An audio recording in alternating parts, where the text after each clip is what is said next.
What's up, guys? I'm Tim. This is New Craft Workshop, and it's time for another easy to build DIY beginners style project. Are you ready? How about you? You guys ready over there? We're all ready. Let's go.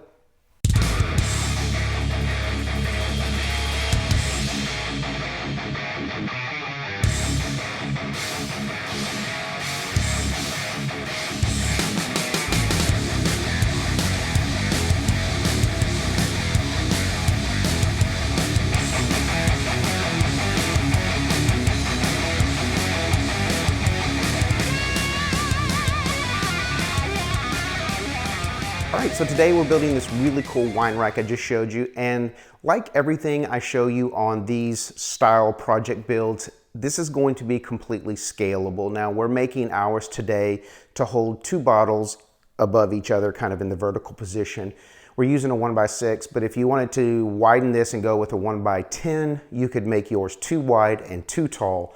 Now, anything that we do that's going to be taller than two bottles, I would recommend stabilizing the way that we're building this with an extra dowel in the middle, just to give yourself a little bit more stability, but it's scalable, and you should do what? What is that?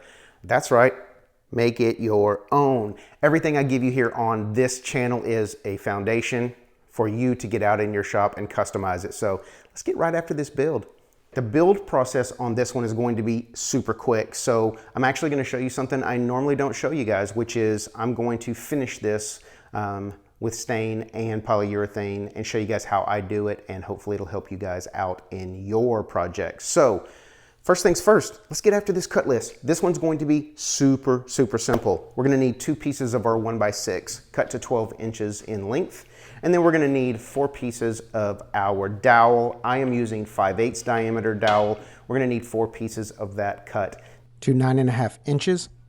I would highly recommend when you're cutting your dowel, cut all 4 pieces to final length at the same time. That way you can assure that they are all exactly the same, because we don't want this thing being a little out of square because we cut one dowel 1/4 of an inch longer than the rest. So just my advice, but you do you and make it your own, as always. Next, let's get after this tool list. Now we're going to need quite a few tools today, but everything I'm using you should have out in your shop. So first thing, of course, we're going to need is our saw. We're going to need to get all of our material cut to length. I'm using a power miter saw. As always, if you don't, simply use a handheld miter saw to get a nice square cut. Next thing we're going to need is our sander. We are going to need a drill with a Forstner bit that matches the diameter of your dowel. I'm using a 5/8 Forstner bit because, of course, I'm using 5/8 dowel. We are going to need some sandpaper. We're going to need a tape measure. We're going to need some wood glue, and we're going to need our pencil. So that's cut list.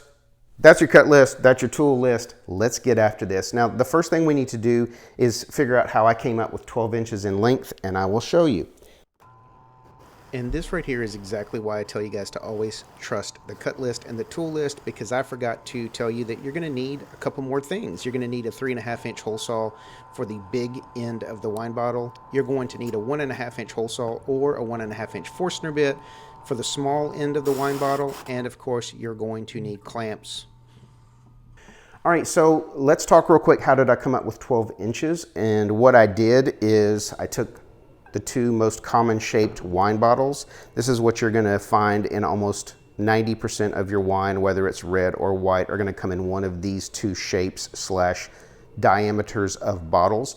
And then all I did was I laid them out. I left myself 2 inches on one side, 1.5 to 2 inches in the middle, 2 inches on the bottom. That's how we came up with 12 inches. That's gonna space our wine bottles out nice and evenly, center them in our side panels, and that's a good dimension. So let's head over to the miter saw and let's get our 2 12-inch pieces cut, as well as our 4 dowels cut. So normally what I'll do is I'll cut an end off of my material, square that end up, and then measure out from there. This board is actually a little bit longer than 6 feet, so I know I'm going to be able to get 6 side pieces out and make multiple of these wine racks. So I'm simply going to find my mark, which I've already done, which is right here in the center, I'm gonna just cut my board in half, and then that's going to give me 2 perfectly square ends. I can then stack these boards together, measure out my 12 inches, and cut them simultaneously. That's going to assure that both pieces of my sides, both of my side pieces for my wine rack are exactly the same length. Then we're going to do the exact same thing with our dowel rods. I just want to make sure that I stack all 4 of these together. I'm going to use this block right here to butt the ends of my boards, my dowels up nice and flush. And then I'll just cut all 4 of them at the same time. It's going to ensure that they're all 4 12 inches, and that's going to help square your project up. Measure at the beginning, make sure everything's the exact same length. It's going to save you time at the end trying to maneuver your project around to make sure it is square. So that's what we're doing. As soon as we get this cut, we can head back over and start getting some holes drilled in our side pieces. Okay, we're back from the saw. It's time to find our centers for our holes. Now, measure your material because your material might not be exactly 5.5 inches wide. I'm actually a 1/16 proud. I am not going to worry about splitting that up into a 32nd to center this. I'm going to call this 5.5, and that's my center. Well, my center's half of 5.5. Quick, anybody? That's right, 2 3/4. Math, you never thought you'd use it out in your shop as much as you do. And again, I don't misplace anything but my pencil. I have like 5 pencils around my shop and I always misplace them. So the first thing we need to do is we're going to find our center, 2 3/4. Now we also need to come down. So remember, we have a 3.5 inch hole saw. Half of that is, that's right, 1 3/4. But we also have to add the 2 inches at the top that we left for clearance. So 2 plus 1 3/4 is 3 3/4. So we are going to come down from both ends, 3 3/4 of an inch. And for you metric people out there, I have no idea, but 3 3/4 if you're here in the US, that's going to be the center. And we're just going to put a little mark close to the center because once we come across and mark our width, that will form our X where we're going to pre-drill. Now, remember 5.5, we're going to set this to 2 3/4 because 2 3/4 is half. And I am getting old. I can't see for crap much like I used to. So now we're going to cross that line at 2 3/4. And that right there is our center where we are going to drill a 3.5 inch hole at one side and a 1.5 inch hole at the other. Doesn't matter which end because we're going to flip them over when we get them installed. All right, so we have our marks on our board. We have everything cut. Let's head over to the drill press. And again, if you don't have a drill press, just use a handheld drill with your hole saws. But because 3.5 inch diameter hole saws are going to bog down your drill and possibly get your material to spinning and you don't want that, make sure you do 2 things. 1, clamp your material down so that the hole saw doesn't spin your material because it will grab it, it will bite it, and it will possibly hurt you. But number 2, when your pilot bit comes through the back side, flip your material over, start your hole from the other side. That big of a hole saw pushing all the way through your material is going to give you a massive amount of blowout, splintering, whatever you want to call it, and that's going to be an absolute nightmare to clean up, and you don't want to go through that process. So pilot comes through one side, flip it over, and you're golden. Let's go drill some holes. All right, so we've got our holes drilled for our wine bottles. Now we need to get this set up, and this is going to be for our, sorry about that, I hit the camera. This is going to be for our dowels in the corner. I am going to come in 1/2 of an inch on either side, make myself a nice little mark, and right there is where we are going to drill our holes for our dowels to seat into. Now, these are not going to go all the way through. If you don't have a drill press with a depth stop, I'll show you a trick to keep your holes all the same depth without going through the backside. So let's get this thing marked up.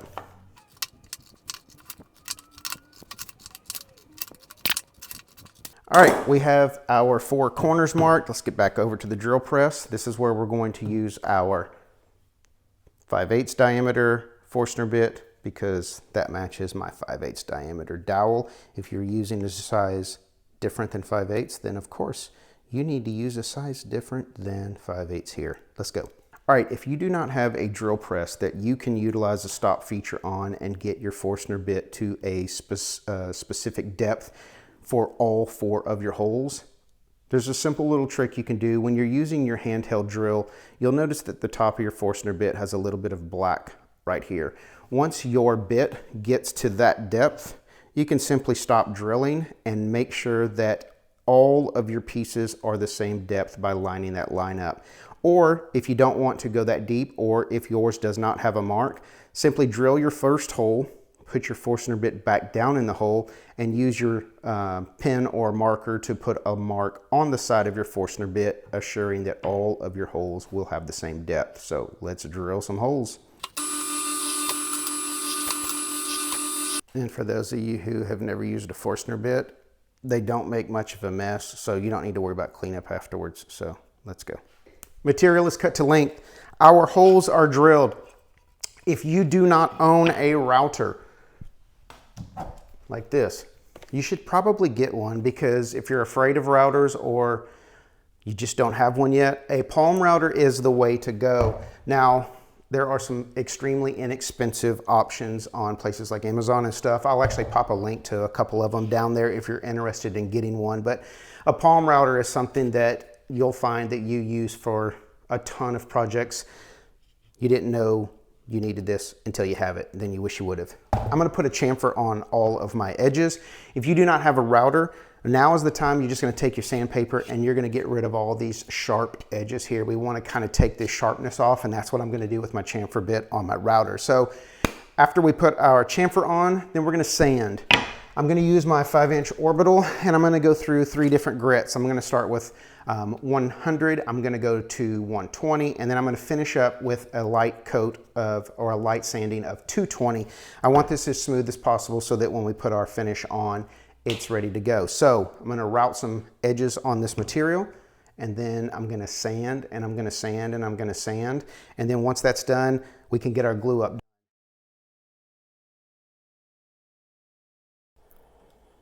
All right, so there's a couple things that I always do when I'm staining. I always put down a piece of cardboard, and I always wear gloves. Although my new workbench has tons of polyurethane on top, and the stain will come up as long as you grab it while it's wet, I don't want to take any chances, so I always put down cardboard, and I always wear gloves. Now, the thing with staining wood is the longer you allow your stain to penetrate, the darker it's going to get. Now, as you can see, the way I'm doing this, I am using my rag to apply my stain and immediately wiping it off. Now you can brush on your stain, you can spray on your stain, but just know that the longer that your stain sets on your material, the darker your material is going to become. Another thing that is completely unavoidable is the fact that your end grain is also going to soak up more material, and it's going to, by default, be darker. So we are going to be okay with that on this project, but if you want your end grain and your surface to be the same exact color, you are going to have to probably put a couple coats of stain on your surface to allow it to catch up to the darkness of your end grain. All right, stain is set up. We're ready to put on some poly. Now, I am using polyacrylic, which is water-based. Just know that if you use an oil-based, 3 things actually. 1, it's going to take a little bit longer to dry. Number 2, oil-based poly is going to yellow slightly. And number 3, your cleanup is going to be completely different. I use water-based poly on all of my projects. But basically all we're going to do is use a foam brush here. We're going to brush this on. Polyurethane will tend to self-level and create a nice smooth finish. And because I'm using this polyacrylic max, which is supposedly equivalent to 2 or 3 coats per one that you put on. Hopefully that makes sense. Putting on 1 coat of this is equivalent to 3. There's really no need to sand. If you prefer to sand and you see that your finish is a little bit rough or has like an orange peel texture to it when you're done, feel free to take some high grit sandpaper and buff it out when you're done, kind of smooth out that finish. But 1 coat of this particular poly should be enough for this project.